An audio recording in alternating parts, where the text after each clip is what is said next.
y'all. So this word today is going to be titled Departed Early, Arriving Late. And essentially, the gist of this is those of you that are waiting for your husband to come to you, and this could be right now, this could have already happened and you're, looking to gain a little bit of clarity, or this is potentially going to happen in the future.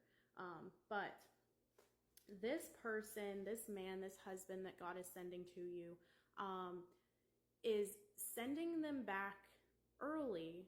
They are departing early, but that fully developed, mature, man of God, that God has promised you will be arriving later. And as I break this down, you'll start to understand the bigger context of this. But this person, and I've released a word before this, of this previously, where God was saying that he is sending them back to you, but they may not arrive necessarily in the way that you're expecting them to. So take your expectations out of it. A lot of us have prayed that God send this person back sooner than later, and God is gracious enough to answer those prayers and send them back to you sooner than later. However, they are not necessarily going to arrive fully developed and fully mature spiritually like you are. Now, a handful of the numbers that God used to speak to me to pull this word together, not angel numbers, but half of these are from, he had led me to the Strongs, and then the other half was scripture. So 225 in the Strongs means truth, divine truth revealed to man. 1108 means moral wisdom, such as seen in right living, seeking to know, inquiry, investigation, knowing, knowledge. The number 19 means goodness, virtue, uprightness, heart and life, uprightness of heart and life, and kindness. 1103 was a number that I have been seeing a lot, even dreamt of this number this past week. It means genuine, sincere, true, and real. And then John chapter 8, verse 32, then you will know the truth, and the truth will set you free. Now, I have seen the number 34 pop up a few times this past week, which means beggar, poor, needy man. And that led me to Deuteronomy chapter 15, verse 7. There might be a poor man among you.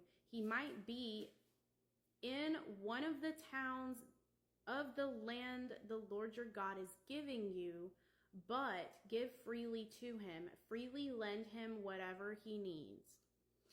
And another number was 1422, which in the Strongs means not to be put to shame, does not need to be ashamed. And then 112, godless, ungodly, without God. So with that being said, God had led me to Ephesians chapter 5, verses 6 through 15. No, 7. Hold on.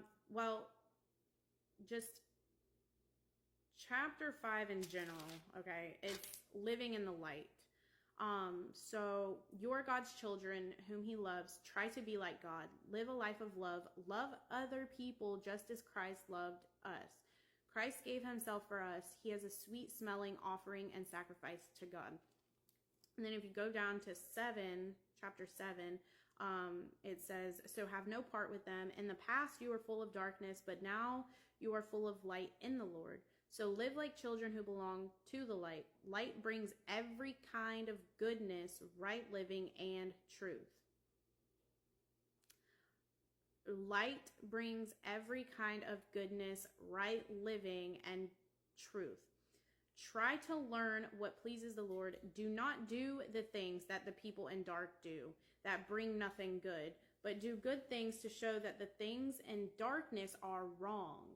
it is shameful to even talk about what those people do in secret. But the light makes, my cat got a wild hair up his butt and decided to start biting my leg. So anyway, but do good things to show the things done in darkness are wrong. It is shameful to even talk about what those people do in secret. But the light makes all things easy to see, and everything that is made easy to see can become light.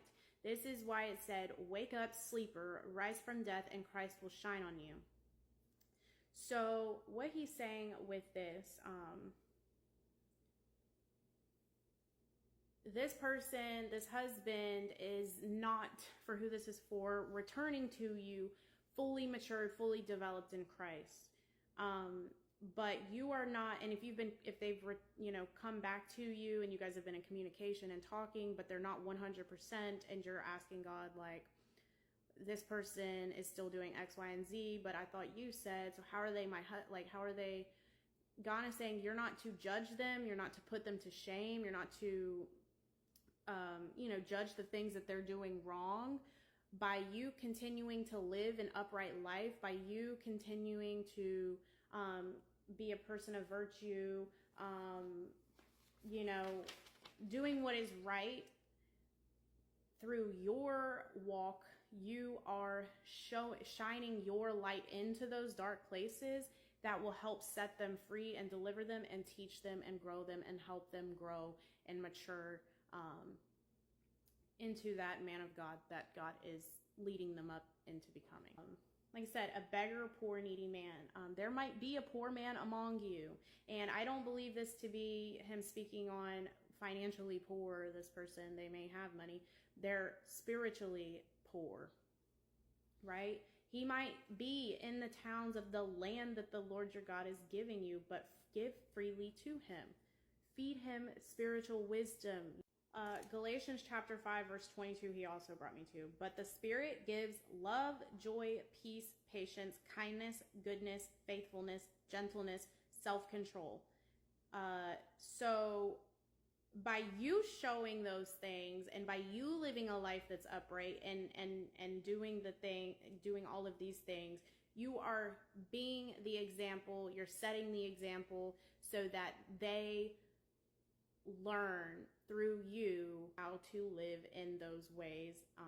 And God is setting the example through you. He's using you to show them how to live, and you're going to help. You're their helpmate, But another thing I want to make note real quick in this part one is that so I had went to Publix, and from the time I was in the parking lot to the time I went in the store, there was at least 10 people walking around with like a limp, like waddling. And I know it was God speaking because that's just so unlikely, like maybe one or two people, but it was like back to back to back to back. Everybody was walking like this. I'm like, what is going on? But I knew because of that it was God. And what God brought to my attention was that, when babies, toddlers learn to walk, they kind of waddle just like these people were waddling. So again, they are learning how to walk with God, how to be upright with God, and how to have all of these qualities by watching you and your walk with God. So they're just starting out learning, but you are helping teach them and grow them aside with God. So go to part 2. Okay. Hey y'all. Okay, part 2. This is actually like my 3rd time trying to record this. I'm trying to remember exactly what I talked about in part 1. If you have not seen part 1 and you start watching this and this is for you, it's speaking to you, but you're a little confused possibly, I recommend watching part 1 first so that this all makes sense. But essentially this word that God gave me is called departing early, arriving late. And the gist of it is the husband that you may have already come back into contact with, or may soon be coming into contact with, or will at some point.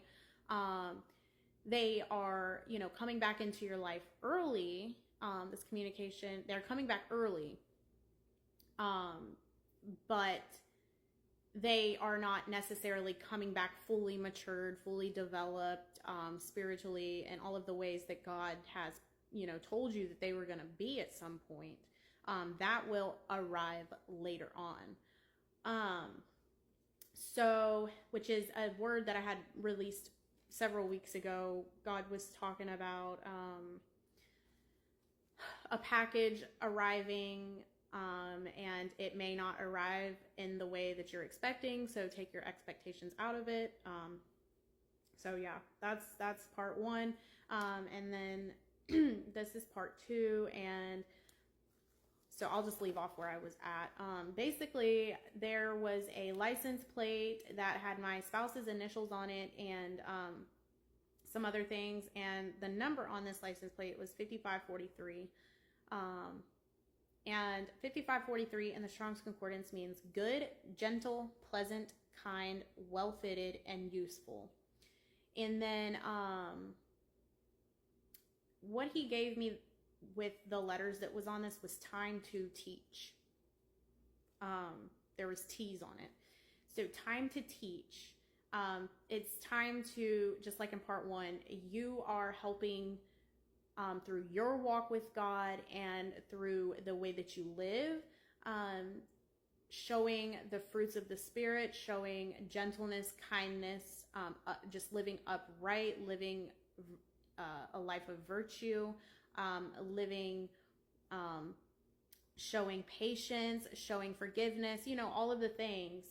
You're teaching them how to be gentle, pleasant, kind, well-fitted for the position. You are helping lead them up alongside God. And I've released several words over the last few months of this, like you're going to be helping assist in leading them up and guiding them. Because chances are, for whoever this is for, you're more spiritually mature, and God has been teaching you in the midst of, them going through their own process, them going through judgment, whatever they've been going through, with you, as you've been standing, God has been teaching you how to be gentle, how to be kind, how to just be, not how you might have necessarily been in the past. It's definitely been teaching on both. God has been teaching on both ends, not just that person, but you as well. And so within seconds after I saw that, I saw another license plate that said eat and then 56. And God led me to Matthew chapter 5, verse 6 that says, blessed are those who hunger and thirst for righteousness, for they will be filled. And again, those numbers were next to the word eat. To eat is to put into mouth and to put food into your mouth and chew it up, swallow it. And God had given me out of that spiritual food. It is, and in part one, I spoke on poor, beggar, needy man. And then there was a verse that God had led me to. They are not poor financially. Some of them may be, but this is spiritual. They are spiritually poor in some areas. And it's time to, by being the example, it's time to feed them that spiritual food that they have been in need of, right? And